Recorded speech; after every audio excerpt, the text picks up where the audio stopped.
Hi guys, good morning. Welcome back to my channel. For today's video is time to vote wisely. It's October 30 and panahon na sa butuhan. Palitan ang dapat palitan. And by the way guys, nakisakay lang kami sa isa sa mga kagawad na tumakbo at nakisakay kami for free. So ayan, dumating na kami sa paaralan at sobrang daming tao na guys. And hinanap namin yung pangalan ng anak ko kasi first time niyang bumoto sa regular. Ay ano ba yun? Dati kasi bumoto siya for iski only. And then hanap kami ng hanap. Hindi namin na alam na pwede naman pala dun lang pumunta sa stage na nakalagay dun lahat ng pangalan at ang mga precinct number.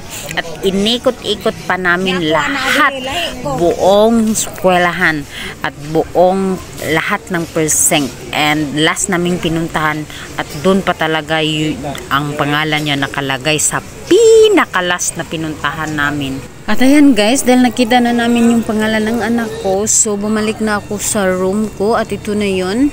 At I need to go inside already. Yes, I'm waiting for my turn kasi nakapila-pila siya. And yan, tapos na ako dyan guys, palabas na kami. And still, ang dami pa ding tao. And ang anak ko ay hindi pa sila tapos. Kaya yan, hintayin natin hanggang matapos sila and then uwi na. Guys, we're done voting already. So, nanguli na mi. Daghan kay mi o pagkaon. Ano naman to? Wala mi na. Narakuman akong vote. Di na maklaro. Di na maklaro guys. Wala mi nagdugay kay pag-abot na mo.